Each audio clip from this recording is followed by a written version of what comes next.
Olá, tudo bem, meus amigos? Sejam todos muito bem-vindos ao nosso estúdio Atibaia Jardim. Hoje, para a gravação de mais um episódio do nosso podcast Jus Esperniandi. Meu nome é Daniel, sou um advogado civilista, para quem não me conhece. E tenho aqui comigo, como sempre, o Dr. Sidney da Silva. Tudo bem, doutor? Fala, doutor, tudo bem? Olá, pessoal, sejam todos muito bem-vindos e vamos iniciar mais uma gravação hoje com um super convidado. Temos um convidado especial aqui, doutor Kleber Gerage. Obrigado. Tudo bem, doutor? Tudo bem, e vocês? Seja muito bem-vindo ao nosso podcast, é uma honra recebê-lo aqui. Obrigado por aceitar o convite. A honra é minha, não tenha dúvida disso. Para mim é um prazer estar aqui com esses amigos, não é só colega de trabalho, são meus amigos também. Muito obrigado. Muita consideração, doutor. Obrigado mesmo. Então vamos dando continuidade aqui ao nosso podcast, temos algumas perguntas para o senhor. Vamos lá, vamos começar com algumas perguntinhas aqui.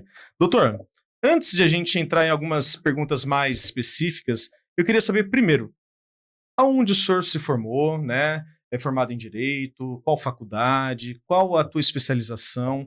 Qual a tua área de atuação? Fala um pouquinho do senhor. Eu me formei na Universidade de São Francisco, em Bragança Paulista. Franciscano. E eu atuo na área principal, minha é criminal, né? Eu sou criminalista. Mas eu gosto da área constitucional e atuo em algumas áreas civilistas também, na área civil. Gosto da área civilista também, que eu acho que é uma área que muda constantemente.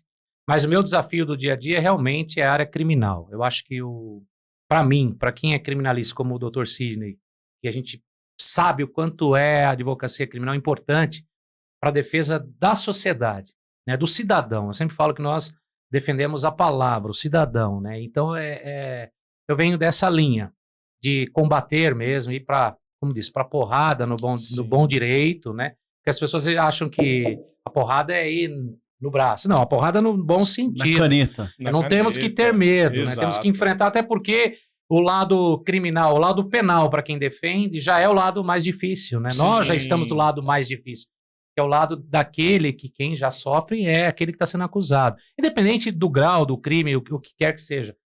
Porque eu sempre falo também, né, que no processo penal e no processo criminal, por si só, né, ele já é uma tortura por existência, né? Então, quem atua sabe o que eu estou dizendo. Sim. Então, assim, eu venho dessa linha. Venho de bagagem do meu pai, que é um criminalista já há muito tempo, há décadas, né? Então, eu tenho essa linha. Mas também atuo em diversas outras áreas, como eu falei, principalmente na área de direito constitucional. É que o pessoal, muitas vezes, assim, quem é leigo em relação ao direito, eles confundem, né? Ele acha que o advogado criminalista ele só é criminalista, mas a nossa especialidade pessoal é criminal, mas o escritório é um escritório, que ele atende outras áreas, né? Tem outros colegas, né? Isso, então, nós muitas temos vezes colaboradores, outros colegas advogados. E assim, eu também fiz especialização, não só em áreas específicas que eu atuo, tenho pós-graduação em várias áreas, não é uma, duas, três, eu já fiz várias áreas, principalmente a área do consumidor, que eu também gosto, acho que são áreas assim, dinâmicas, mas assim, o processo penal, criminal, não vai mudar nunca a sua essência, sempre vai existir, então vai ter que ter advogados que têm que ter esse desafio, né? Porque nós, advogados criminalistas, como eu falo, também me refiro ao Dr. Sidney, nós somos criminalizados. A maioria é criminalizado só por defender, né? Eles acham que é o advogado, o acusado contra o resto do mundo, né? Exatamente. Porque ali contra ele tem a sociedade. O advogado, por defender o criminal, né, já é criminal também. Injustamente tá cometendo taxado, crime. né? É taxado. Então nós temos esse desafio. Eu costumo dizer o seguinte, é o advogado contra o resto do mundo. Por quê? Porque contra o réu tem ali o promotor, em primeiro lugar, tem o juiz, tem a mídia, tem a sociedade, às vezes o caso tem o sistema, entendeu? Então, é difícil estar desse lado aí, é muito difícil. Mas um desafio, porque você tem que ter coragem, não é poucos. Sim. E você também tem que ter, eu falo, é o desafio mesmo. Você vai... Eu tenho diversos colegas que desistiram da esfera criminal. Olha, eu sou um deles, eu parei há 8 anos. Eu fiz muito criminal no começo da minha carreira. Eu era clínico geral. Aí chegou uma época da minha carreira, eu falei, não, vou ser criminalista. E aí eu atuei uns 2, 3 anos com criminal. Fazia muito bem quando eu pegava, descobria falhas processuais de forma até fácil, né? Tinha uma facilidade de encontrar falhas processuais.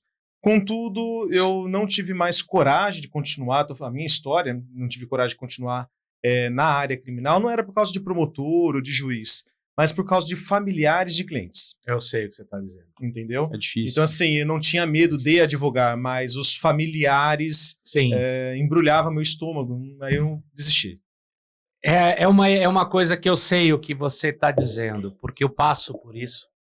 Eu já várias vezes falei, vou parar. E às vezes é necessário. Você realmente o doutor colocou uma visão interessante, né? Não parou por não ter coragem, parou por questões, né, que você entendia o sofrimento. Paralela. Exato. E a família também sofre junto com o problema. Sim. E nós vivemos num momento em que tudo que você faz hoje, praticamente tudo é crime. Tudo nesse país hoje criminalizou. Até defender hoje é crime.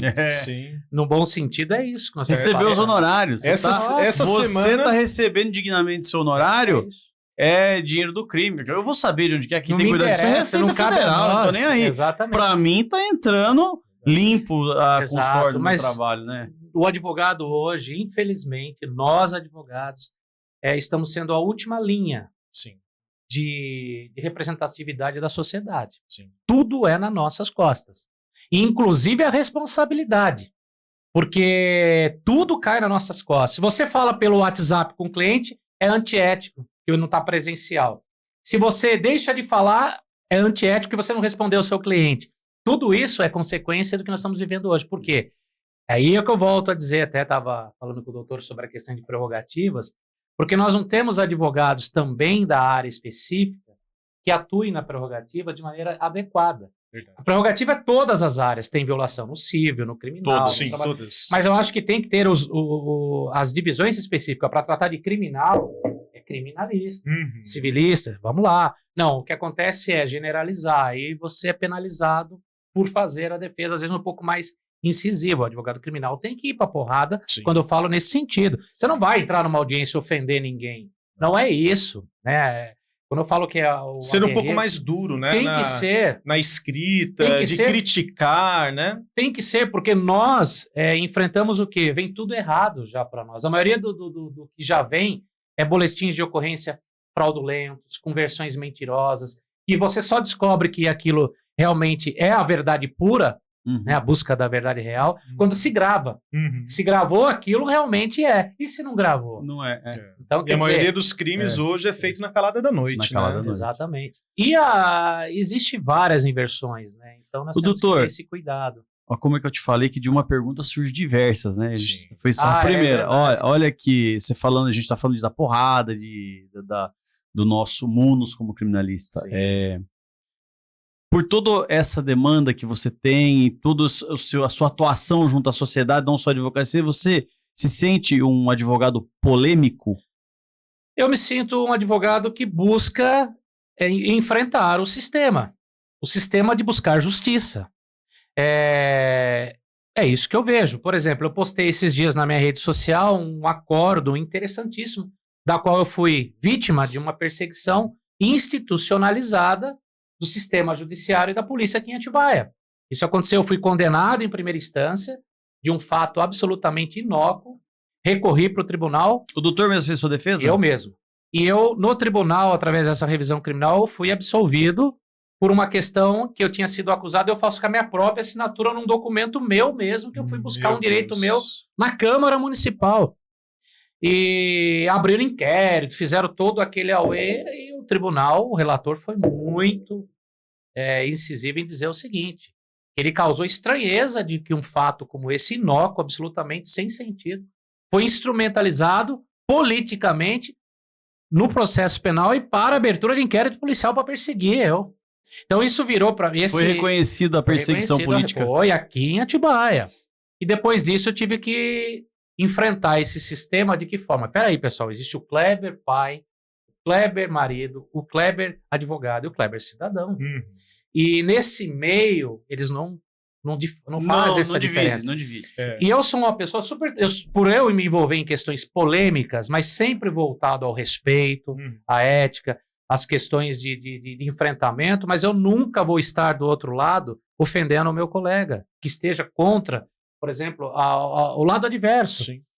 Pelo contrário, se eu estou com meus colegas aqui e um juiz o ofender, um deles, eu sou o primeiro a levantar também, a defender o meu colega, não importa que seja do outro lado, porque nós temos que se defender. Lógico. Sim. Nós temos que estar juntos. Claro. Agora, é uma pergunta interessante, porque assim, quando você vai para o enfrentamento dessas políticas e sistemas... Apesar de ser o seu direito, mas é algo incomum para eles. Exatamente, porque você tem que estar fora. Os outros você não vê... o que eu quero dizer quando você falou, o doutor perguntou, eu vou responder de uma forma um pouco diferente. É que nós não nascemos naquele meio, você não pertence a ele.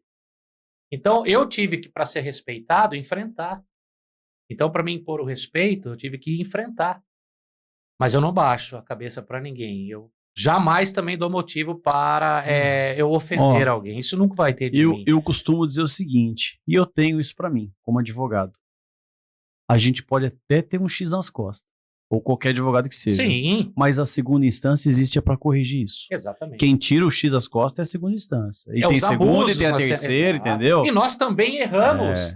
Quantas vezes eu apanhei, porque eu sou da advocacia retrô, eu vim da época que eu tinha que digitar no 286, 386, não tinha essas coisas que nós temos hoje. Sim. Eu sou da época de petição, vocês também. Sim, sim. Agora, o desafio que nós tivemos, agora eu falo que nós estamos na melhor época. Nós tivemos que aprender no difícil, no analógico e estamos no digital agora. Exatamente. Então nós somos uma geração realmente quando eu falo da porrada, tivemos que se virar.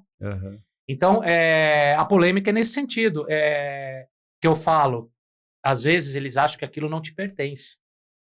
Então nós temos que entender que não, aquilo me pertence. Mas eu represento uma parcela da sociedade. Quando a gente tem um direito violado, uma prerrogativa violada, e você se silencia, e vem outro colega, também tem a mesma prerrogativa, ele se silencia, vem o terceiro, o quarto, os subsequentes, vira um costume.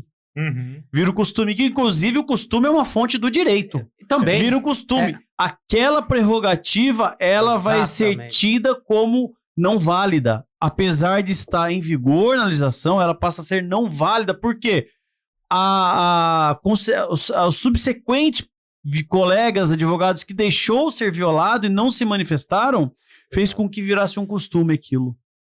O doutor acompanhou alguns casos meus em prerrogativas, que a gente não entra no mérito por questões éticas, e a gente tem isso, por respeito, mas dizendo, mas foi o Kleber, doutor Kleber Gerardi. Ué, e por quê? E não interessa se foi comigo. Se foi comigo hoje, pode ser amanhã com o doutor, com outro. Com certeza. E se foi comigo, eu levei adiante, é pra gente estar unido. Agora, eu não vejo o nome, eu não vejo o CPF, eu vejo o fato daquele colega e vou defendê-lo. Agora, tem colegas que não são assim. Tem advogados que, infelizmente, não nasceram para essa finalidade. Não entenderam que a advocacia é uma profissão de vida. É uma profissão para o resto da sua vida. Ou você larga e vai fazer outra coisa. Você não aposenta, você morre. Exatamente. Você não aposenta. Então, assim, são questões que a gente tem que enfrentar. E se nós, advogados, não pudermos falar pela sociedade, no país que nós estamos vivendo hoje, quem vai falar por nós? Se nós vamos ser calados, até mesmo pelo sistema, e eu falo, aí eu venho na questão política e institucional, por exemplo, da própria OAB, dos enfrentamentos de criar entidades de classes como a Associação Abraquim, por exemplo, e outras ações que a gente sabe, tem que ter. Nós temos que ter esses enfrentamentos. Então, assim, os desafios são esses. Temos que nos unir, né? Assim, a advocacia é um macro. E a maior profissão A OAB é um macro da advocacia, né? Sim. A OAB é um macro da advocacia. Sim. Se as subdivisões da advocacia puderem se reunir, igual nós estamos fazendo aqui na região com os criminalistas, através de uma associação, você cria força. Né? E você vai saber se está forte ou não quando os colegas começam a aderirem à associação ou se filiarem. É tão ruim você ir numa delegacia e te mandam calar sua boca e você pede ajuda, não vem ninguém te dar apoio. Como você fica? Hoje em Atibaia eu sei que isso mudou. Se o doutor Cid me ligar 1h da manhã, ou o doutor vai me ligar 1h da manhã, estou na delegacia, houve tal, estamos indo agora. E vai, tá preso? Então tá preso também. A coisa vai ser nesse nível. Vai arrumar cela para todo mundo. Vai ter para todo mundo, você pode ter certeza. Porque isso é unir força. Nós somos a maior classe profissional do país, nós temos a maior força. do país, nós não podemos se calar. Não quer dizer que nós não respeitamos o judiciário. Pelo contrário, o judiciário está lá para isso, para fazer justiça. Sim. Mas sem advocacia não tem justiça. Nós sabemos bem disso.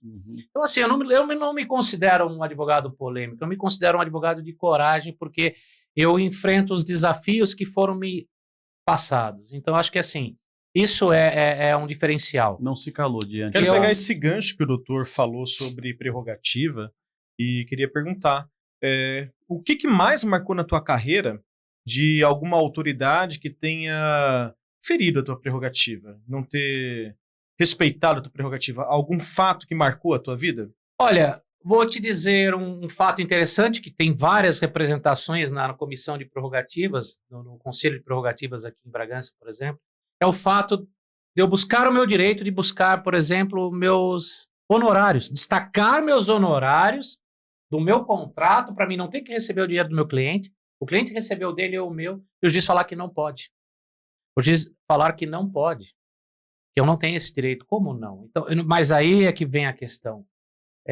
Deixar de eu receber meus honorários, meu ganha-pão, só vivo disso. Então, esse foi não foi uma, porque foram 11 vezes que eu tive isso na comarca de Nazaré, eu vou falar, porque é tranquilo, eu tenho que deixar claro, a gente não está aqui inventando história. Já teve desagravo? Mas era Teve desagravo, um já foi aprovado e outros, mas não é o juiz atual. Era outra juíza, né? Era outro juiz. Não, inclusive, aquela juíza de lá é sensacional. Não, ela chegou para tranquilos. Era um juiz anterior, inclusive a OAB se movimentou para, inclusive, promover o ato de remoção dele e realmente isso aconteceu. Fui recebido, mas demorou muito, um pouco, até demais, aqui em Atibaia, tá? Isso a gente tem que deixar as claras, porque é necessário.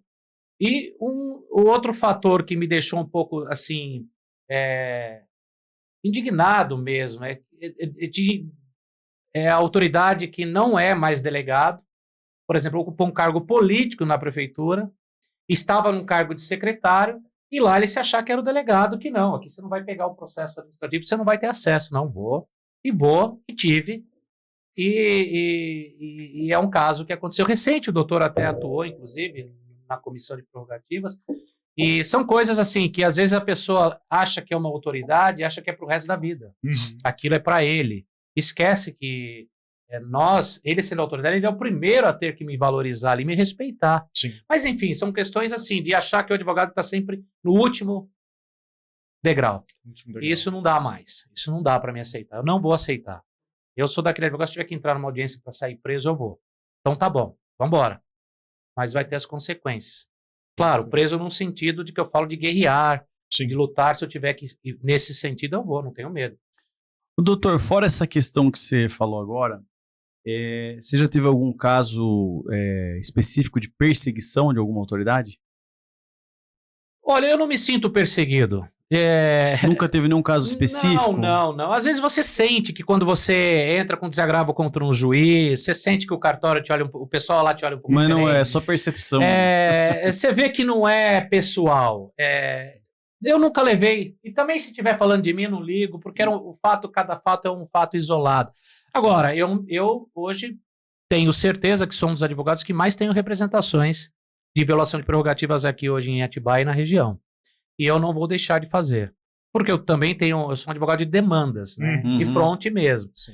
Agora, eu nunca levei para o lado pessoal e eu nunca tive uma peça minha que você vai ver eu falar de algum colega ofendendo ele. Ou um juiz, ou um promotor. Eu sempre sei diferenciar. Como eu já vi colegas ao contrário, quando vai defender alguém, vocês já viram isso também, acaba ofendendo até a nós mesmos. Pedindo litigância de má-fé e tudo mais. Exatamente. Né? Tem colegas que não sabem que não cabe, mas enfim, não sabe o que é prerrogativas, porque não é advogado de verdade, de fronte, de enfrentamento, é advogado de dinheiro, é outra história. Então, eu nunca levei nesse ponto, assim, de entender, se o juiz está bravo, pode até ficar chateado com o ato de desagravo. Tivemos 2 desagravos meus, um de juiz de Atibaia recente e um de Nazaré também. E eu nunca levei para o lado, nunca tive esse problema.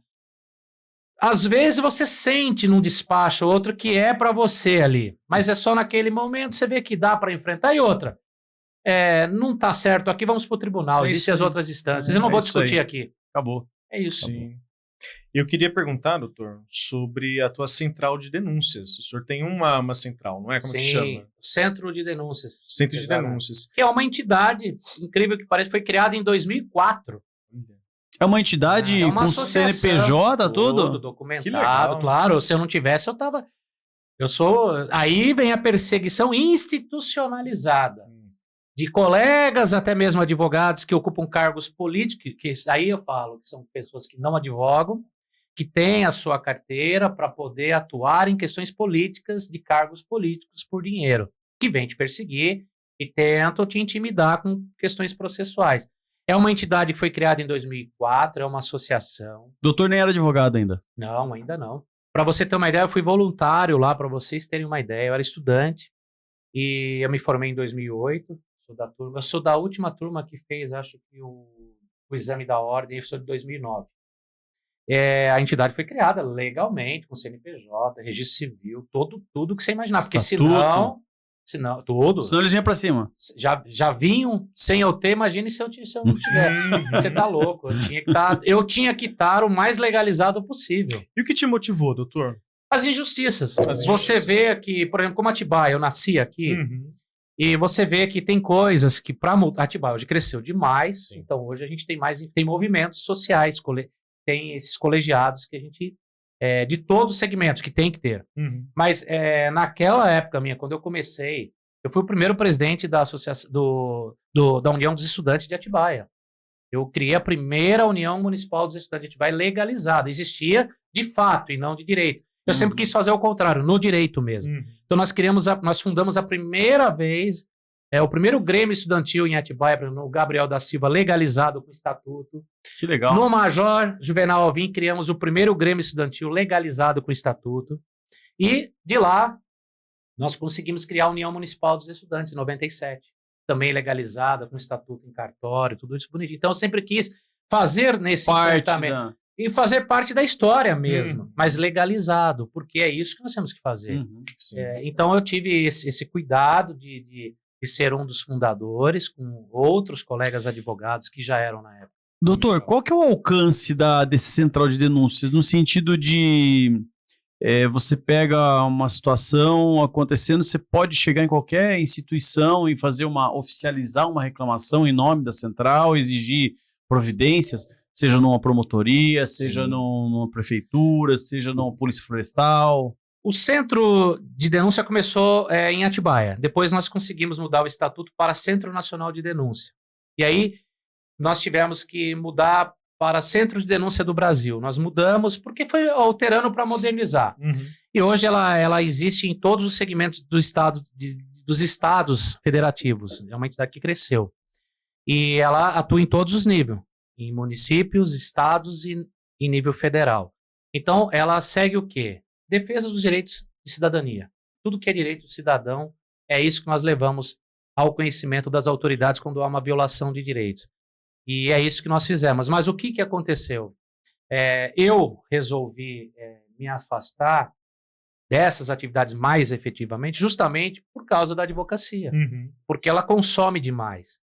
Como eu disse, é uma profissão de vida. Então, ou eu faço uma atividade, ou eu faço a outra. As duas não dava mais.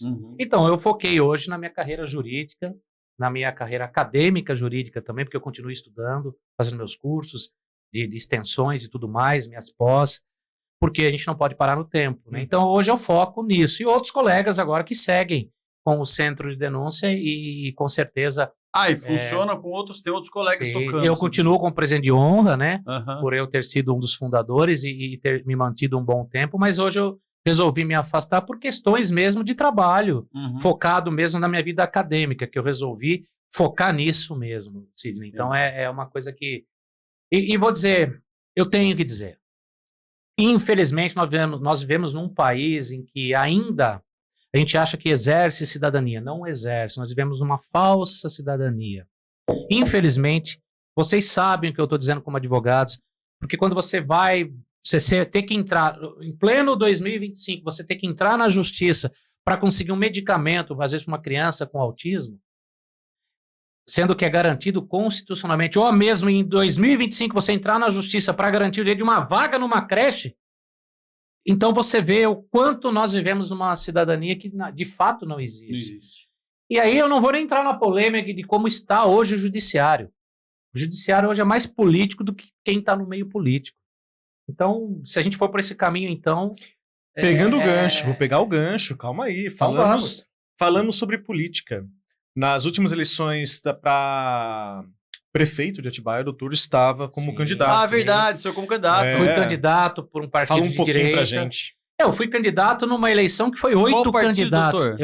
Era o PRTB. PRTB. Eu fui de um partido de direita, sempre fui de centro-direita, sou um cara centrado, eu participo da vida política assim, da minha cidade, porque quem é conhecedor de direito tem que participar. Seu pai já foi vereador aqui, Meu pai foi vereador 4 mandatos. 4 mandatos. Tá? E entrou limpo e saiu limpo. Sim. E assim, nesse ponto eu tenho muito orgulho de falar dele, um cara que entrou, saiu limpo, não ficou devendo nada para ninguém. E representou a gente lá, né? E já foi o momento dele, mas cumpriu, né, a sua missão. Eu fui candidato a prefeito em 2020, num período em que tinha 8 candidatos. Nossa, bastante, hein? É um desafio. Fui para aprender até como experiência, depois fui candidato a vereador, fui o mais votado do meu partido, do meu grupo nessa última eleição, mas por eu não estar no grupo de protagonismo, eu fiquei de fora e respeito isso e sigo adiante. Quantos votos, doutor? Tive 740 votos no meu grupo. É bastante votos. Bastante, hein? É bastante, mas vou te dizer uma coisa, é que eu estava num grupo que não tinha protagonismo, ou era o A ou era o B. O C e D não tinha espaço no cenário político. Hoje a política está polarizada. No Brasil a gente vê por isso. Não faço menção nem A, B. Sim, sim. É que nós temos um lado e o outro. Sim. Uhum. E é isso. Se você não tiver nesses dois grupos hoje, dificilmente você consegue sim. Principalmente numa cidade como a nossa. Não tem uma terceira via, né? Ou é um atualmente ou é outro, não. Em Atibaia, principalmente não. Então o desafio é muito alto, muito grande. Uhum. Mas eu me sinto assim, corajoso também. E eu falo que só para ser candidato já tem que ter coragem também. Tem que ter. Porque não é todo mundo que é corrupto, não é todo mundo que é errado. Mas não, você é candidato, mais um que vai ser ladrão. É difícil. E só nós mudamos o sistema de que forma? Só pelo meio político. Sim. Mas enfim, e advogar é fazer política também. Política jurídica, né? Mas é. Sim. O doutor tocou num assunto aqui, eu vou falar brevemente de uma passagem que eu tive. Sim. Eu advogava para uma cooperativa lá da Bahia e eu viajava muito, né, para eles.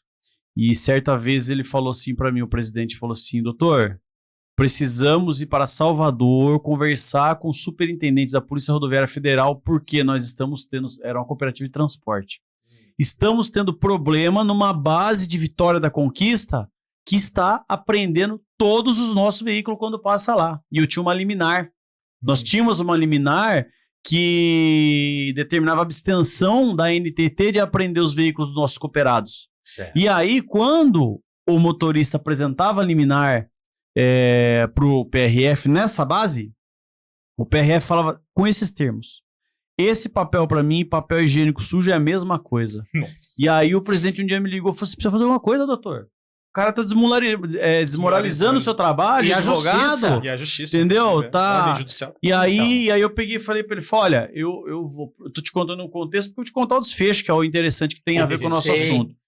Fui pra lá, fui pra Salvador, fiquei 3 dias pra conseguir marcar uma reunião. Fui do susto. Peguei o avião, fui. Cara, 3 dias pra conseguir marcar uma reunião com o superintendente. Todo dia ligava de dia, de tarde e de final da tarde. De dia no almoço e final da tarde. Até que no 3º dia, a secretária falou pra mim, a assessora, falou, doutor, ele marcou pra tal dia com o senhor pode vir? Eu falei, posso. E fui. E aí, cheguei lá, levei uma, sem exagero, dessa altura de documento dos transportes. Alvará, seguro, tudo inspeção, tudo que a NTT exige nós tínhamos. Só não tinha o alvará da NTT. Levei pra ele, contei todo o contexto pra ele, contei quantos associados tinha, e falei, o seu estado está me respeitando, exceto uma base. E falei a base para ele. Falei para ele, olha, e eu vou te alertar já, superintendente. Eu sei que é uma pessoa específica que está aprendendo e eu já conheço a história dele dentro dessa instituição. E eu sei que ele é muito respeitado, que ele foi inclusive do centro de treinamento de vocês. Aí ele olhou e falou, quem que foi? Eu falei, é o fulano de tal. O superintendente deu uma risada assim, deu uma recuada na cadeira assim. Falou, sério que ele tá fazendo isso? Eu falei, sério, o superintendente. Enfim, resolvi essa situação. E ele, depois que terminou a conversa, ele falou, vou chamar ele no meu gabinete e vou conversar com ele, porque isso aqui tem que respeitar, isso aqui é uma ordem judicial. Exato. Nós estamos sujeitos a isso aqui. E aí ele falou assim, olha, doutor, vocês estão organizadinhos, vocês estão na associação, mas vocês precisam se organizar melhor. Como assim? Nós estamos organizados, nós somos uma associação, uma cooperativa. Falei, não, você não está entendendo. Quem manda nesse país é a política. Vocês precisam se organizar politicamente. Falou, se o senhor tivesse força política, força política, o senhor teria no primeiro dia sentado na minha mesa aqui. Aquele jeito. Então, aí que você... Agora eu vou para um ponto que é interessante também. Vejam só, nós somos a maior classe profissional de advogados. Vejam no Congresso o que acontece. Aprovaram esses dias que se matar hoje um promotor, um juiz é crime hediondo. Qualificado. A advocacia ficou de fora. Por quê? Não temos força, não temos... Todos podem ter porte de arma. Menos advogados. Risco, não pode. Você não pode se defender. Se eu sou ameaçado e eu andar com uma arma, eu vou preso. Promotor e juiz entra por... Isso eu vou falar mesmo, que eu sou revoltado com isso aí, pessoal do fórum. Promotor e juiz entra por uma porta separada de todo mundo. O advogado é revistado lá. Tem que deixar a bolsa, tirar celular, tirar a chave. Só que é contra a prerrogativa. Uma hora eu vou arrumar isso. Entendeu? Você vai ter que ir lá. O pessoal vai ter que ir. Uma hora eu vou falar, não vai mais pôr a mão em mim. Agora, essa diferença não pode acontecer. Por que isso acontece? Porque nossa classe, mais uma vez, não está organizada politicamente, mas é que eu estou falando política institucional mesmo. De participar de processos eleitorais e de poder se representar. Por quê? Porque daí nós ficamos de que forma? Enfraquecidos. A advocacia fica de fora. Se não é advogado público, advogado qualquer. Pô, peraí, que diferença é essa? Por quê? Sendo que a maior classe é a nossa que está aqui fora. Então, não dá para entender até quando nós vamos ter que ficar nisso. Ser o diferencial. Eu não admito. Isso é igual a questão pela ordem. Aí o juiz tem, não, você tem que pedir licença. Eu falei, não vou pedir. Pela ordem, vírgula. E já vou falar. Está na lei, eu não tenho que esclarecer para o juiz se eu posso ou não posso. É pela ordem, é uma questão pontual. Ninguém vai pedir pela ordem para... Depois que passou o contexto. Para falar, para falar coisa que não tem nada a ver com aquela necessidade. Perdeu o time. Pela ordem é preciso pegar o time da situação. Sabe o que é o pior? É sempre o advogado que está errado. É igual o artigo 212 do Código de Processo Penal. Está lá, claro. Não é o juiz que é protagonista de fazer perguntas para testemunha. Ele não é parte. Não. Aí o juiz começa a ser o protagonista, ele que faz as perguntas. Tem até questões quando o juiz faz perguntas, violando a forma do 212 do CPP, mas que a gente entende que o juiz vai fazer pergunta igualitária. Você vê que ele não vai fazer uma pergunta direcionada para só condenar, ele vai querer buscar uma verdade ali. Você até tolera, eu já deixei tolerar em alguns casos, mas tem situações que tem juiz ou juízas vão fazer perguntas incisivas no intuito de condenar mais, de incriminar mesmo. Doutor, E aí é direcionada, eu não aceito. De confundir a testemunha. Só pegando um gancho. Nas audiências que eu tenho feito, o juiz tem iniciado as perguntas e eu tenho invocado o artigo 212 e eles têm respeitado, viu? Eu tô indo... Não, o meu tá indo... Eles têm respeitado. Agora sim. Excelência, eu quero seguir o rito do 212. Então, seguindo. E o promotor fez perguntas, o senhor complementa nas suas dúvidas. Porque quem que tem que acusar? Não é o promotor? Então ele que faça as perguntas. E outra, se o meu cliente também não quiser responder as perguntas do juiz, a defesa seletiva, o interrogatório seletivo, vai responder só as minhas. É isso. E agora, tem juízes que não entendem, não compreendem. E aí você tudo, tem não que responde. Exatamente. Só que assim, violou a forma, violou a lei. Ponto final. Você tem que provar que seu cliente teve... Não, prejuízo é a própria violação da lei. Nós temos que ir para esse enfrentamento. Então, é por isso que eu, mais uma vez, falo. Enquanto a classe não tiver força nesse sentido, nós vamos estar sempre sendo deixados de lado. E aí eu falo que, para quem atua nessa área, é um diferencial.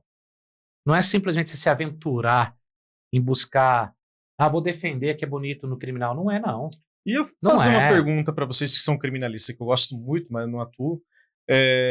Já perguntei e eu quero ouvir do doutor a questão da presunção de inocência e o ônus da prova do Ministério Público de acusar e provar que o réu cometeu, né, a presunção de inocência. Então, assim, presume-se que o réu ele é inocente até que se prove que, de fato, ele é culpado. Sim. Né? Há uma relativação, o que acontece hoje no Brasil, pelo que a gente vê na mídia? Olha, o Sidney vai concordar comigo. Hoje você se condena alguém por ouvir dizer. Ouvir falar. Desculpa. No Sem criminal prova. tá assim. Tá. Aí eu ouvi dizer, eu já tive testemunha que chegou em... Eu viu que isso é uma decisão recente agora, que testemunha de ouvir dizer, sim, não vale. recentíssima do STJ. Recentíssima, que testemunha de ouvir dizer tem que ser isolada dos autos. Exatamente. E tem mais. Como que pode? Você pergunta, você estava lá? Não, mas eu ouvi dizer. Pode sair fora, isso é imprestável. Não, o que você ouviu dizer? Né? Você ouvir e outra. Como que você vai fazer aquilo como prova? Eu venho mais a questão de relativar o direito. Não, o direito ele é claro e objetivo. A lei é clara. Presunção de inocência. Cabe ao Ministério Público provar que ele não era inocente. Ponto. Olha. Meio termo não pode existir, mas não, hoje nós estamos condenando as pessoas, e o Cid sabe disso, relativamente. Sem provas. Eu vou emendar na resposta do Dr. Kleber, assim, da forma que eu tenho atuado e tem, assim, graças a Deus, funcionado muito. A assertividade tem sido muito alta. Eu não espero vir acusação. Eu inicio uma produção de prova, eu faço trabalho investigativo e tenho, assim... Investigação defensiva. Eu tenho, assim, arquivado muitos processos. Eu também, antes, eu já estou arquivando até nos inquéritos. Porque quando chega na mão do Ministério Público, chega não só com a prova do delegado, da autoridade policial, do inquérito, chega com prova que você produziu lá dentro.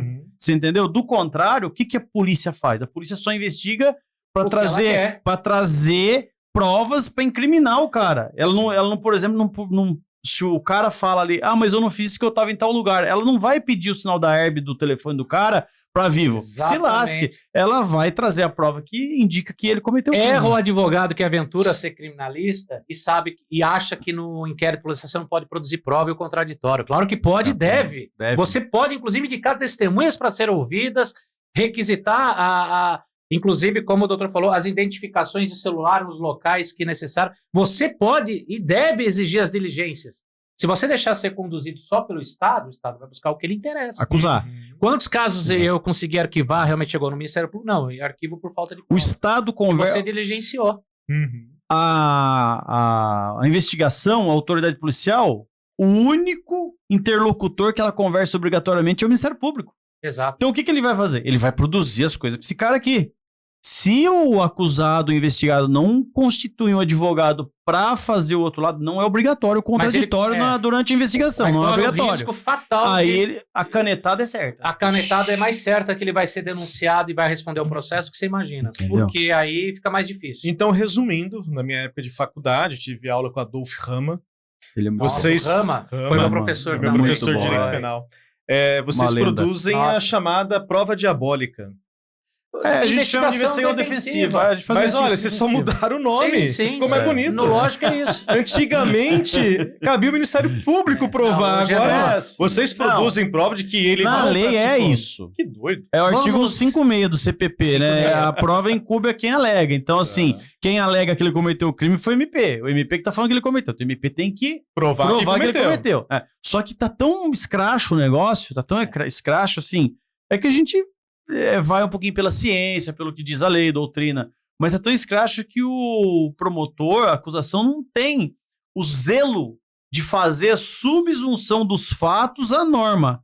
Ele só vai lá, faz um relato do que aconteceu, e embaixo ele fala que está sendo denunciado nesses crimes, e pau. Não, bem genérico tem que falar o porquê que a lesão que ele cometeu ela é gravíssima. Como é que se enquadrou na gravíssima, na grave ou na leve, entendeu? Ele tem que fazer Vocês vão entender um paralelo rápido. Por que os tribunais superiores agora são exceções?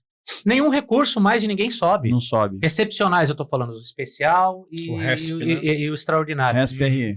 São decisões padrões dos tribunais, não sobe. E você faz aquele recurso especial, bem fundamentado. Vem pronta a resposta. Já está lá padrão, então não tem mais justiça. Caramba. O acesso está sendo realmente é o sistema que está sendo criado. Por quê? Quem só muda a justiça é os advogados. Sim. Isso é fato. É só nós que mudamos a jurisprudência. Não é o juiz. Sim. É nós que levamos o entendimento para que aquele determinado fato mude na história do direito. A gente leva teses, né? Aí sim, mas a jurisprudência é do juiz, tal, é dos... Não é, é a advocacia que constrói. E a maioria hoje é dos criminalistas.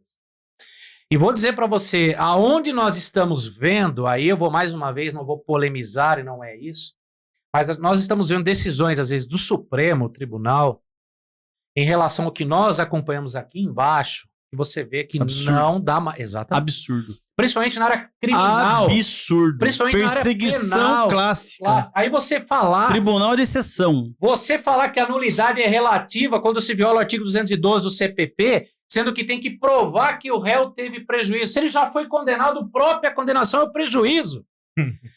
Outra questão que é importante a gente falar aqui, mas de uma forma bem defensiva também, é a questão da palavra da mulher.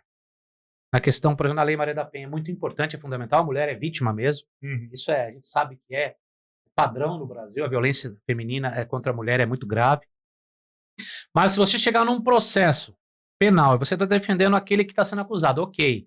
Mas se você só tem a palavra da vítima e não tem uma prova realmente que leve aquilo a um fato real, nós estamos assistindo o que hoje? Também o inverso de que condenações injustas e a inversão de valores daquela pessoa que foi vítima também de uma acusação indevida por vingança. Então, nós temos que ver que estão se instrumentalizando demais o direito penal. E eu fui vítima disso já aqui, como eu disse no começo para vocês. Até vou mandar o acordo para vocês lerem, que lindo que foi esse do tribunal a meu favor na época. Que instrumentalizaram a polícia para me investigar num caso que eu era inocente mesmo.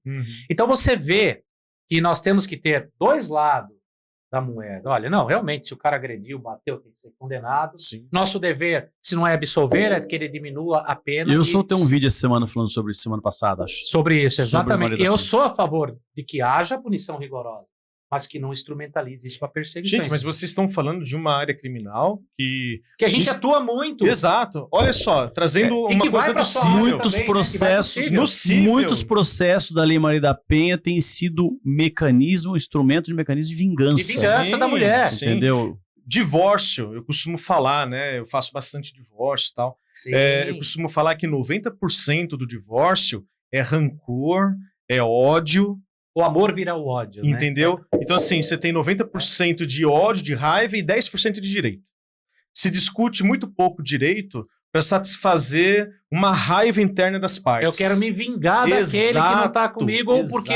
Então, isso não é... Só que o direito penal não é isso.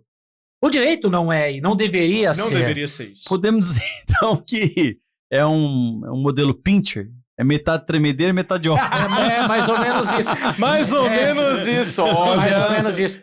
Não, mas eu vejo isso e falo isso, porque assim, eu fui instrumentalizado para fins penais de maneira inócua e fui condenado em primeira e segunda instância. É revoltante, né? E eu era inocente. O tribunal mostrou que sim, mas existiu questões políticas no meu caso.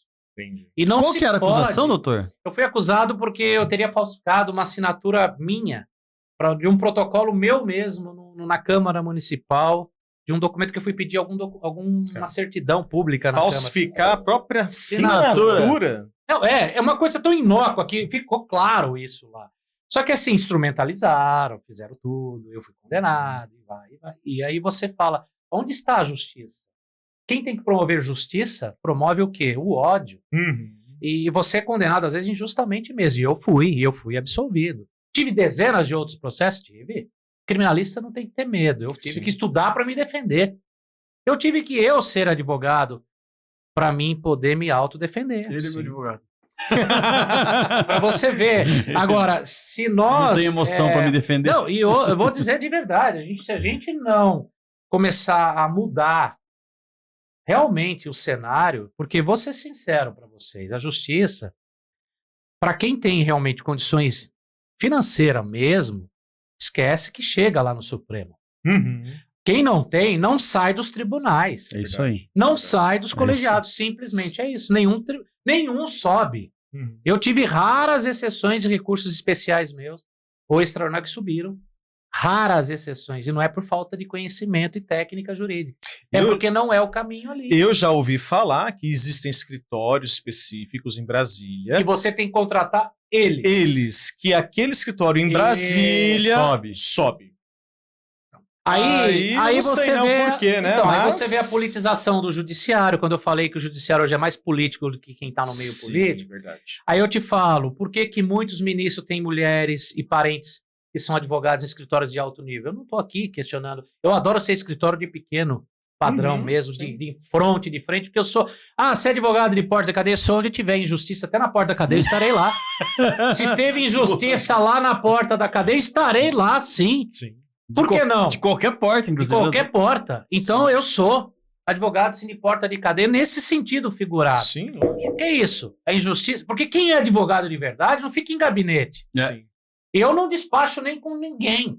Difícil, raramente eu dizer, eu sou advogado. Eu não sou advogado de gabinete. Tá. De verdade, eu não sou. Raras exceções eu fui despachar porque realmente era necessário. Eu só despacho com o juiz quando o meu processo está parado há muito tempo. Aí eu concordo. Aí eu faço lá. Sim, hoje é digital, aí você né? tem o caminho. Excelência, por favor.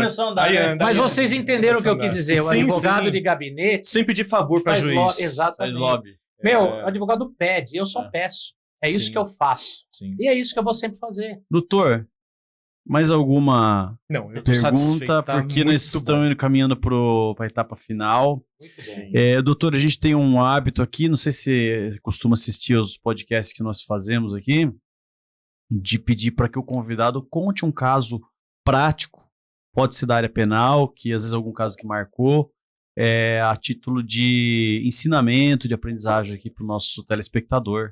Vou contar um caso prático que aconteceu comigo e com a minha esposa. Até tive que defendê-la e vai ser rápido.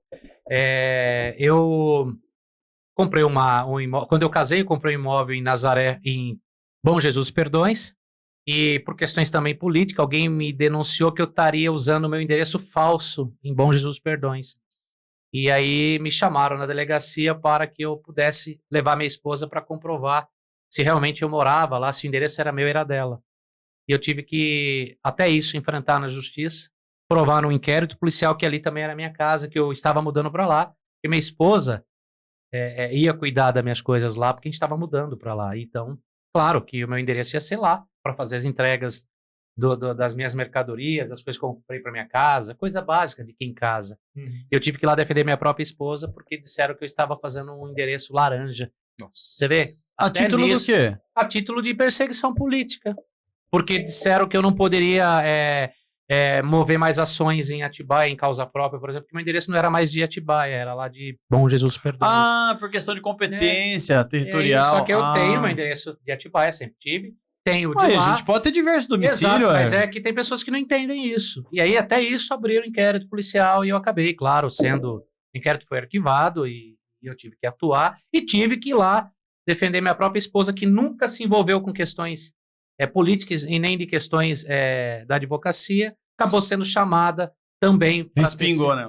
Você vê? Então é um fato interessante que eu me autodefendi, defendi minha esposa e provei que realmente não era a realidade dos fatos. Infelizmente a gente é submetido a isso. Não era laranja. Isso exatamente. Bem, e aí? Tá tranquilo? Tranquilo. Doutor? Teria assunto para mais 2, 3 horas aqui, doutor, mas... Muito ótimo. Quer deixar alguma consideração final para os colegas que vão assistir rede social? Rede social, contato, onde fica o teu escritório? A minha rede social é fácil de vocês me acharem, é só lá por Kleber Gerais, vocês vão me encontrar. Quero aqui deixar bem claro que eu tenho uma honra de ter vindo aqui e ter sido recebido pelo Dr. Daniel, pelo Dr. Sidney, que eu tenho, apesar de a gente não estar todo dia junto, tive e tenho sempre muito orgulho e respeito de saber que eu tenho colegas como vocês. Obrigado. E saber mais ainda que são colegas que têm um diferencial. Não olho o advogado de lado, olho de frente. Sim. E é isso que eu tenho de vocês. Eu tenho orgulho de vocês e tenho respeito por vocês. Obrigado. Pode ter certeza que darei o sangue se for necessário para defender vocês. Obrigado. Agradeço a deferência, doutor. Obrigado. Agradeço mais uma vez de ter vindo. Aceito o convite aí para vir falar. Você sabe que se a gente continuar, a gente tem tema para 3, 4 horas, né? Advogado, quando se junta, tem história para todo lado, né? Olha, eu confesso que eu tinha muitas outras perguntas de cunho político, e acho que é provocador, dentro da nossa cidade, que é uma cidade ainda relativamente pequena, mas vai ficar para uma outra. Que eu quero convidá-lo novamente para a gente repetir uma conversa aqui, mas vamos falar mais de política do que jurídico. Perfeitamente. Já tô pronto. Perfeito, doutor. O convite já está feito, a gente só vai marcar a data. Já está aí. Então tá jóia. Para você que ficou até aqui, escutou ou assistiu esse podcast, não se esqueça de se inscrever no nosso canal, dar aquele like e é isso. Até a próxima. É isso aí, pessoal. Obrigado para quem nos acompanhou até agora aí. Obrigado por estar sempre acompanhando o Jus Esperniandi, as nossas gravações de sexta-feira. Agradecemos o nosso convidado, Cleber Gerage, aí. E é muito isso obrigado. Aí. Até a próxima. Cleber, se quiser deixar a sua mensagem final. Agradeço a todos e em frente. Até a próxima. Até mais. Valeu.